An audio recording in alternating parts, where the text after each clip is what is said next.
Hello guys, good morning. Nandito naman kami sa aming halamanan. Magtatabo namin hanggang araw na ito. Tapos na kami. Makakapahinga ng konti. Talagang masakit na ko guys.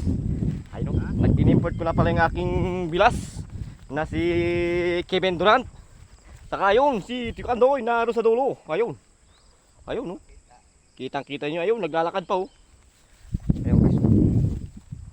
Ayan, mga kalabasa namin. Ang haba ng gapang oh. Tingnan nyo naman yan. Nabulaklak na pala siya. Ay, ito yung mga pahabol namin guys oh. Mga pahabol namin kalabasa. Ayan. Kapon ay naggamas kami kapon dito. Nga pala oh. Ito ako naka linya. Nandun si Tio Andoy. Adulo na yun. Kita kita si TV oh. Ayun oh. Ayan Tio Andoy oh. Ayan. Kilala niya kung sino yan. Yan nga pa si Jackie Chan. Ano?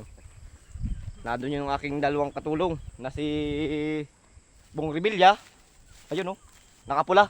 Batin nyo pa lang happy birthday yung aking partner. Guys, ayan oh.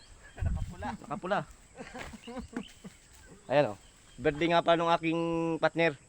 Kapula yo. Papugi naman yan. Ganda na laki talaga guys oh. Sana ipakulam. Ayun guys yung aking bilas na import ko galing China. Yan nga pala si Kevin Durant. Wala ko yung maganda lalaki nung di pa utong tao. Yan, pero maganda lalaki sa samahan yan. Pero hindi ako mapayag. Mas gwapo ako dyan. No. Kung tuli. Hanggang doon lang, salamat, I love you, follow and share na lang.